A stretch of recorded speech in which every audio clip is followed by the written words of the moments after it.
We speak to the mayor about the controversial closure of the Allenton Bridge. Missouri's new law on sports betting. The newest coffee shop in Eureka, Exit 11. Doom-scrolling effect on the student body. A look at the 2025 Spanish class trip to Puerto Rico. Students make slime in the deaf, blind, mute challenge. The effect of the snow days. Should we have gone to school? All that and more. This is EBN.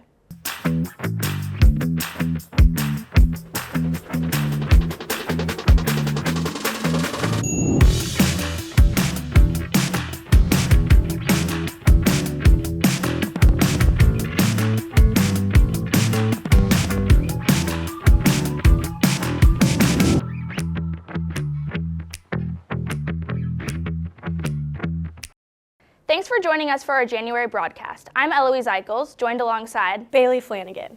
Recently, the Allenton Bridge was closed due to structural damage. EBN speaks to the mayor about the reason for the closure and how it affects students at EHS. I'm Drew Mahesky. I'm Craig Ringy. My name is Justin Gentilini. How the Allenton Bridge closing has affected my daily transportation. Definitely more traffic, kind of, because it's kind of two ways into the Legends, and Legends is a busy place to be. And now there's only one, so it makes my trips longer and just kind of congests more. I don't think it has affected emergency services much because I don't think they go down. I don't think they can use that bridge very much, but maybe a little bit because there's a lot of houses back there too that they would need to get to. But I think it'd be safer for them to take the other road anyway. Hi, I'm Sean Flower. I'm the mayor of Eureka.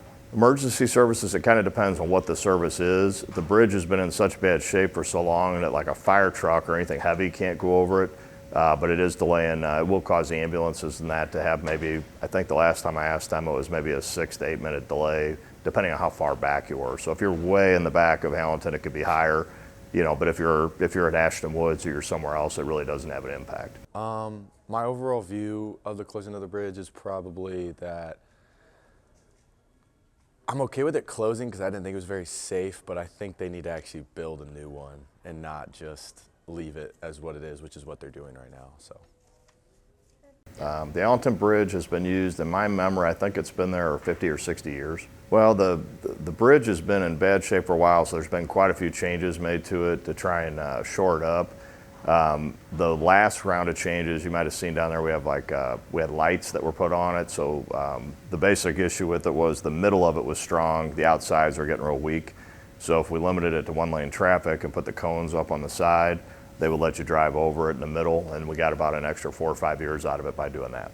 The main reason the bridge closed is because it's dangerous. It's been there a long time. It's got structural weakness in that, so MoDOT does inspections on it annually, and it's at the bottom of all safety rankings on it.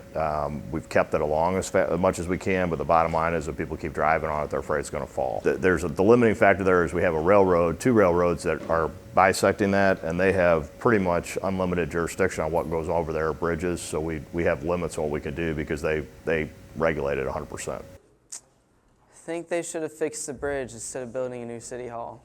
Where's the money? Yeah, we raised money for the bridge. What happened to it? Why does it cost so much? So when the main source of city funding for the bridge was something called Prop E, and we allocated about $3 million out of Prop E funds to the bridge. We went out and got another $4 million of matching funds from the federal government for that, and then out of the water sale that we had, we pulled another 3.5 to 4. So we had about $10 million available from the city off our original $3 million raise, which is more than what I thought it would be. Our engineer's estimate was about $8 million. Well, the biggest issue is that railroads will not let you work on a regular basis. So they'll say, okay, we're gonna let you work maybe an hour a day, 2 hours a day, because they won't change the path of those trains. So if the train's going, everybody's gotta get off. So in effect, you're almost paying to build the bridge 3 or 4 times because everybody has to show up every day, act like they're going to work, and maybe they get an hour in, but the people still had to be there all day. So when we actually went out and bid it based on both those railroads, the cost came in about 20. 20 is way more than anybody would have had. So we really haven't, the city has invested about $1 million in design and engineering. It's the only thing that really works given the constriction, but it's just so enormously expensive that it's not a lack of funding on our part. It's just way more than anybody anticipated doing it. So the funds are still there. And we're trying to look at, we're going back to the state to see if we can't get them to kick in a large amount of money on that. We're trying to bounce it around, but we're also looking at some other short-term improvements. This year, Missouri introduced a new law that makes sports betting legal for those 18 years and older. EBN talks to students and staff to see how they feel about this new law. So I think you guys, as young adults, as you get to be of age, legal age to gamble, there's obviously a huge craze for sports. Young adults love sports, they love watching sports, and to have the opportunity and the ability to potentially bet on sports and have the money and funding stay in the state of Missouri, I think is a huge benefit. Hopefully the funds will be allocated in the right direction, as they're saying, education possibly being one of the avenues that the funding could go towards. But I do think there's obviously concern. Anything that has addictive properties or the likelihood of people losing significant amount of money could be a danger. That said, I think sports betting provides a ton of entertainment, makes the games more exciting. It's a huge craze, obviously we know that, and so I think the opportunity to do that in our own state and not have to drive to the state of Illinois or Kansas or Iowa or any of the other bordering states that already have it legal, it's nice to have that in your home state. It has a history of demonstrating addiction. We have people that bet outside of their means, people that lose funds and money that has a major impact on their livelihood, on their family livelihood. Plus, a lot of young adults don't, unfortunately, have the means to be gambling or betting, and so if they get themselves into a hole or start to begin to kind of chase the money that they've lost, they can find themselves going down a pretty significant rabbit hole. It can also become consumptuous, so something that you kind of start betting on maybe Sunday games, and then the next thing you know, you're betting daily, and you're finding that kind of being what consumes or takes over your life. So those are always the worries with any form of addiction, whether it be drugs, alcohol, or sports betting. That said, there are resources in play to hopefully help educate young adults on sports betting, especially as it becomes legal in the state. That's something that they want to enhance is promotion of education on what's appropriate about gambling and things of that sort. So hopefully, as that comes, it'll weigh out the negative benefits with some of the benefits of the excitement of the gaming and the funds that come along with it and all the revenue that it'll make for our state. I think it's a long time coming. I'm a firm believer that like certain vices regulated properly are a good thing, especially if states, especially like Missouri, are bringing revenue, which will eventually go back to education, transportation, infrastructure, things that we need. If you look around the country, the states that have had that previously, from New Jersey to Pennsylvania to New York, Indiana, Tennessee, like those states have, are bringing in a tremendous amount of money. Now, the fear of it not going to where it's supposed to be allocated to go, I completely understand that, but I still think some is better than none. Also, if you look around the other things like sports gambling, how is it any different than somebody going to Quick Trip and buying 200 scratchers, right? What's the difference? What's the moral equivalent? So if people have a moral argument, I understand that, but I also understand the vice argument of what that can be, especially for youth. But yeah, I think that it's been a long time coming. People were doing it anyway. Let's take it out of the black market, make it legal. And then you can regulate it, you can tax it. And, your generation, I think that time will tell. There's always social cost to doing anything, whether it's a substance or it's I would call this under entertainment. There's always a fear of abuse. So the more that you can teach and explain to kids it's not something you're going to make a living on, right? You got to budget it like you would entertainment. You like going to the movies, you like, whatever it is, you got to budget out and be smart about it. If you can't handle that, then it's probably not for you, right? Because you're not going to be like two for the money and moving to Vegas and living in a penthouse. Eventually they're going to win, right? If you look at it for anything more than that, then I think that you're sadly mistaken, because you'll eventually lose. That's why they're building. Go to Vegas, there's cranes everywhere. They haven't stopped. They're just taking your money. So. Now open, the new Exit 11 coffee shop located in Eureka. They pride themselves on their in-house made extracts, and we are happy to welcome them to the Eureka community. My name is Angela Garland, and I'm the CEO of Exit 11 Coffee. We've had a lot of struggles so far. So we were hoping to open in August, then October. We finally opened up December 5th. And most of the struggles had to do with my husband and I thinking that we could manage the whole construction process, and we are not construction people. We don't understand all the permitting and licensing, which is different in St. Louis County than it is in Franklin County. So we learned a lot about that. So we've had to struggle with getting our signs up and all kinds of stuff. But we just kept pushing forward. It helped us understand why a lot of small businesses just give up. They're like, I can't do this. We've been paying rent on this place for 6 months. So it's like, there's a saying that you can afford to be in business you can be in business for as long as you can afford your mistakes.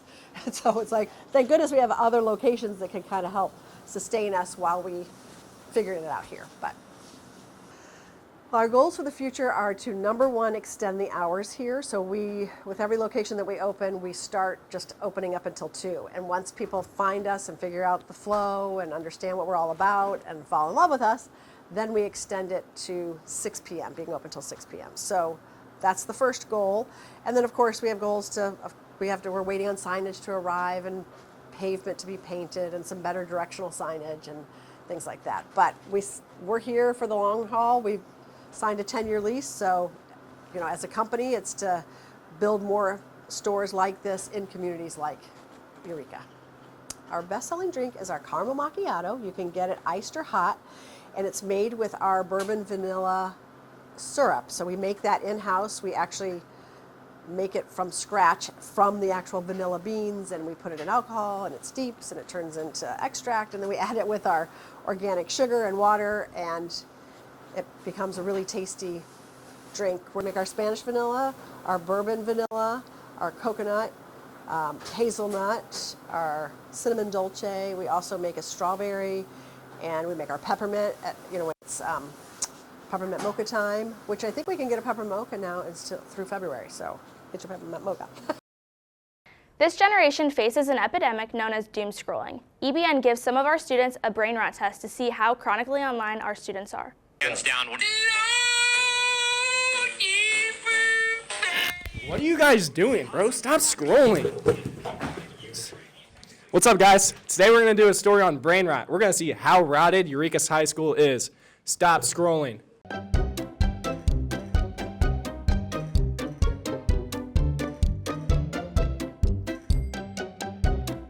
I'm Steven. I'm here with Jack Pennington, Alyssa Olivio, Kennedy, Mr. Ludhauser, Joey Garner, Maddox, Morgan. You're going to be taking a brain rot quiz. Who has a low taper fade? Ninja. Ninja. Ninja, right? Yeah. Ninja. What song do you sing when you find a golden scar in Fortnite? Tick-a-dum bum bum, think-a-bum bum bum. It's like a knight in shining armor, right? Yes. Yeah. The dum, the knight in shining armor. The dum. Yeah. All right. Who taxes everyone's food? Phantom. Is that Phantom? Yep. Phantom. Joe Biden. Phantom tax. Who brings? I don't know their names. AJ or something, right? Yeah, that's one of them. I don't. The Rizzler. I don't know. We bring the boom. Big Justice. And? I don't know the other. The Rock. Costco guys. Seattle Seahawks. Costco guys. What pig is calling your phone? John Pork. John Pork. John Pork. John Pork. John Pork. Who got left in 2024? Ooh. Was it Vex Bolt? Something like that? Vex Bolt, I think. I'm not sure. I don't know. Diddy. Make a Riz face.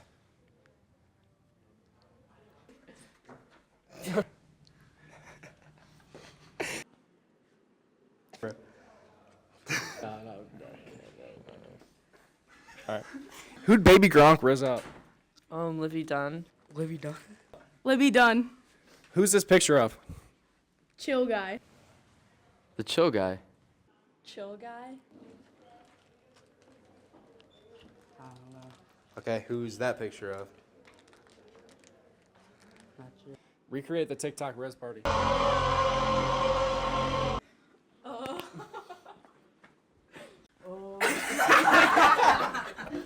Wait.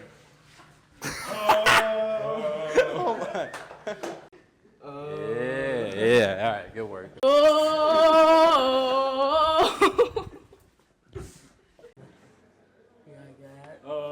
Yeah, sing it. Every year, the Spanish Club takes a trip abroad. This year, they're traveling to Puerto Rico. Students tell us about what they're looking forward to most for this trip. We are going to Puerto Rico over spring break. We leave on Monday, and then we'll get back on Saturday. We are flying from St. Louis to, I don't know where our layover is, but then all the way down to Puerto Rico. Really just being in country in Puerto Rico, being surrounded by the culture and the language. We have a lot of really fun activities on our itinerary as well. So every day is jam-packed with plans. We're going to go on a tour of the city. We'll go to El Morro, the fortress. I'm looking forward to the nighttime bioluminescent bay kayaking activity. We're going to go snorkeling, and then we are also going to go on a catamaran and go out to one of the little islands and go swimming, and then we'll go through Ponce, have all kinds of things. We have taken students to Puerto Rico before. It's not with the same company, but it's been a few years. And then when we did it before, we had a little family stay as well. This one is just all tour and no family stay, so I'm a little bummed about that, but it'll just be a lot of fun. 2 years ago, the district decided to stop supporting international travel, and so I didn't want that to be the end of our travels. Because school sponsorship is really important to me, so I did what needed to be done to fill out the paperwork, and we are traveling to Puerto Rico because it's a U.S. province, U.S. territory. You don't need a passport or anything to go there, and the U.S. dollar is the main form of currency, so that's why we're going to Puerto Rico. When are we going? We're going over spring break. We're going to take a plane. I think that's how we're going to get there, yeah. I'm excited to use the language and just talk with the natives. Yeah, our plans, I think we're gonna snorkel. We're also gonna eat a lot of the Puerto Rican food, and we're just gonna go to a lot of, places in Puerto Rico to immerse ourselves. I mean, my sister's going, but there's not a lot of people now, unfortunately. But overall, are you excited? I am excited, I would say, yeah. I'm really excited to try foods and see the culture and stuff. I don't know any of the people going, but I'm excited to meet new people. We're going around spring break. I'm most excited for the food. Are any of your friends going too? No, but I have made some friends along the way through the meetings, and I think it's going to be really fun. Deaf, blind, mute. Students work together to overcome losing one of their senses and make slime.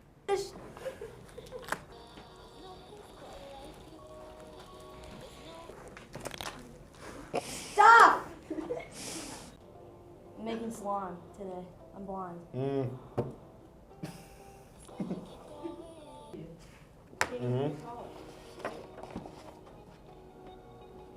Tell me when to stop.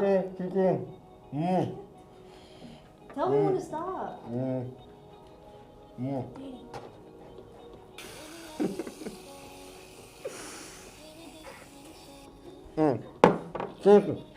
Get more, Catherine. Bro, stop.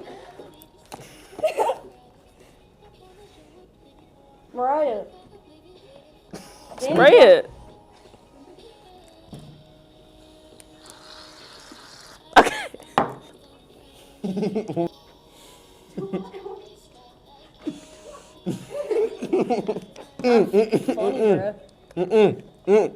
What? No more. Danny, get the magical liquid. Danny, get the magical liquid. It feels fine. It works. Loki feels like slime. The slime came out very poofy. Very, very nice.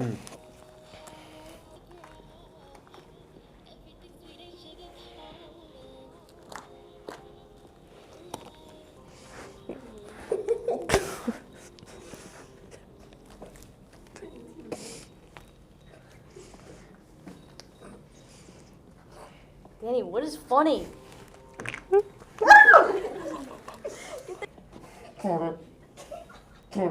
During the snowpocalypse, Rockwood was one of the only districts to go back despite our parking lots being icy and lots of complaints from parents, students, and staff.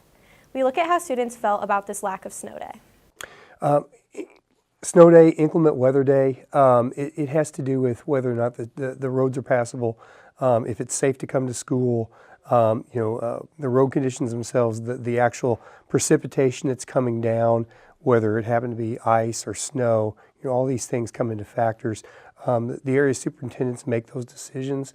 They usually, in the St. Louis County, those superintendents are talking and making a decision on whether or not it's safe to have school. Yeah, ice, right? Ice was a big one here. This was kind of a different sort of system than we're used to. Typically they come and they go pretty quickly, right? This was, we had difficulty getting our custodial staff in, facilities in to actually treat the parking lots because they were obviously stuck at homes too. And when they were able to get in, this was something that wasn't just scraping off so easily. So that made it a challenge. We took I think the right precautions, and I'll give us some kudos here at Eureka. We had just experienced a situation where we had flooding. So when our students got here, they weren't unfamiliar with having to maybe park stadium style, right? Like where we're just filling in the next car instead of their particular spot. So it makes it a little bit harder because our AP exams don't really get pushed back and we still have the same amount of time, but now less because it's snow day. So a little bit more assignments and our tests get pushed back. I think a positive effect. With all the classes I take, with all the jobs I work, I think it's really beneficial to have a day where you can just relax and let your brain kind of have a little bit of a dump instead of just running all the time. Yeah, it made it a little bit difficult school-wise, but mentally it really gave me a much-needed break, especially with college. Let me get a few applications and scholarship things done. You have to be ready to be flexible. The nice thing is the students who are in AP classes are usually so motivated and driven. You can move a test back to a Tuesday after a 3-day weekend, or just move it, a week or so back. If we miss 4 days, I just move everything back 4 days. So for notes, it really disjoints the unit because when you miss the kids for 4 days, or you see them once over 7 or 8 days, you really have to do some work to kind of go back and say, hey, here's what we were talking about back, that Thursday or Friday before we were gone. So some of you have to do a little bit of formative work to go back and remind them, here's where we're at, here's what we've been talking about, here's where we're going to go. Kind of give an idea where we're going to end up and when we're going to end up there. But I am kind of blessed with the AP kids that they handle it reasonably well. And even the kids I have who aren't AP kids, they've just gone with the flow because we all love our snow days. On the snow days, I relax. I read. I play my Wii. I got the Wii back out after COVID, so I still play some Wii. I watch a lot of stuff on Netflix, on history stuff that was just interesting. I've had my list for a while. So I don't do a lot of work on those days because typically I feel like, well, I'm already planned, so when I get back, I just kick those plans in. So I try and relax and enjoy them. On learning, probably overall a negative effect because it delays what everybody was trying to do and people get out of the mindset of learning. But I also think we're able to get back in reasonably quickly. It's just having 4 out of 5 days so early in the semester was a little difficult to kind of just get back in the rhythm of being a student and a teacher again. With the way the roads were, I wouldn't have wanted anybody to try and drive those first couple days especially. So. Conditions can vary drastically across the Rockwood School District. We're talking 150.6 square miles. This is a vast and very, very large school district.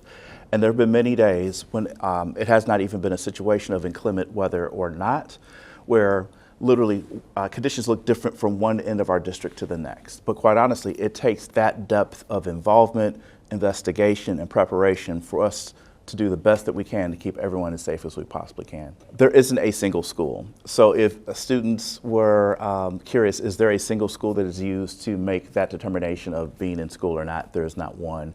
So if students were, in theory, looking to impact a single school in any way, shape, or form, thinking that would inform decision-making, the answer is that's not how it works in Rockwood. The AMI days are a new alternative that are in place. Prior to that, once you reached a certain number, you simply had to come back and either extend a school year or make days disappear within a school year. But this year, we have 7 traditional snow days. Then we would go to 5 AMI days. An absolute last lever that we could pull would be to extend the school year. It happened as early as Saturday night into Sunday with that frozen crust, and then snow fell on top of it. And it's just been more persistent and much more challenging to remove. 4 days in a 5-day week, there's a lot that goes into that. I do want our staff and our community to know this. That Wednesday was literally on this parking lot here at Eureka High School. There's a chance you saw a bit of a video of that. But it was it may have appeared to be a short week for some. It was a long week for others. So the shift in Little Dr. Kane actually came from my kids. This is a great question because no one's asked this. So it was actually a Father's Day gift that was given to me by my kids. It's been a lot of fun. He's been very, very well received. He's in a safe location at this point in time if anyone's curious. But I don't have Little Dr. Kane on me. But it lets people see a bit of a personality that I'm sure some don't think actually exists. Even the voice that, because we haven't heard much. We've seen Little Dr. Kane. We haven't heard Little Dr. Kane very often. But I've heard he sounds a little bit like Lego Batman. But it's been fun. It's been fun to see him, and I have great confidence that we'll see him again in the future. That's all for us here from Studio E at Eureka High School. For EBN, I'm Eloise Eichels. And I'm Bailey Flanagan. We will see you soon, Cats.